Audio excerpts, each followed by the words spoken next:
আসসালামু আলাইকুম। গোসল করে এসে মেয়েকে ঘুম লাগাইছি। কারণ ঘুম লাগাইছে আমি কাজ করবো, মানে রান্নাবান্না করবো। অলরেডি আমার অনেক পরিমাণে দেরি হয়ে গেছে।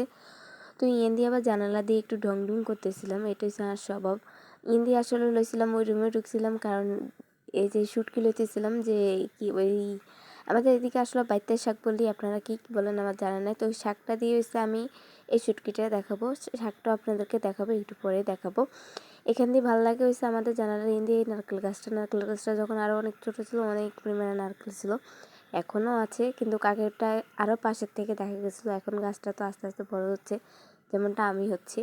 তো এই যে শাকটাই আমি বলতেছিলাম, এটা হচ্ছে বাইত্তার শাক। মানে আপনারা কে কোন বাসায় আসলে বলেন আমার ধারণা নাই, বা এটা শুদ্ধ কী বলে আমি সেটাও জানি না।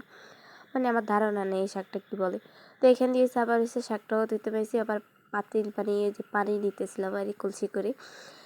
তো ইন্দি এক গ্লাস হাঁড়িগুলো কিন্তু একদম ফ্রেশ পানি, ডাবের পানির মতো। এই পানিটা আসলে অন্য মানে সুন্দর পানি, মানে অন্য কিছুতে ব্যবহার করে না। এটা শুধু বাথরুমটাতে ব্যবহার করে এই পুকুরের পানি দিয়ে। তারপর আবার সিমের বেশি নিয়ে চলে আসছে, কারণ সিমের বেশি যেতে হচ্ছে মাছ দিয়ে রান্না করবো। আর মাছটাকে আমি ওইভাবে কাঁচা হয়েছে কষিয়ে আসলে আগে করবো। তো এখান দিয়ে আবার মাসকলার ডাইলও কিন্তু আবার বসে দিচ্ছি, ভাতও বসে দিয়েছি, মানে উড়া দুরা কাজ করতে গেছি দিই। তো ইন্দি আবার দেখেছি ওর মা আমার মাসাল্লাহ খাওয়ার হয়েছে, আরে মুখের ভিতরে না দিতে পারলো, মানে এক মুঠ নিয়ে মুখের সামনে নিয়ে ঘুরতেছে। তো আমার মেয়ের জন্য সবাই দোয়া করবেন, আর ওর বেশি বেশি করে আমার মেয়ের জন্য কিন্তু দোয়া করবেন আপনারা। আমার মেয়েকে আল্লাহ, আমার বিশেষ করে আমার যতটুকু হায়াত আছে তার থেকে দ্বিগুণ হায়াত আমার মেয়েকে আল্লাহ দেখ। আল্লাহ আমার মেয়ে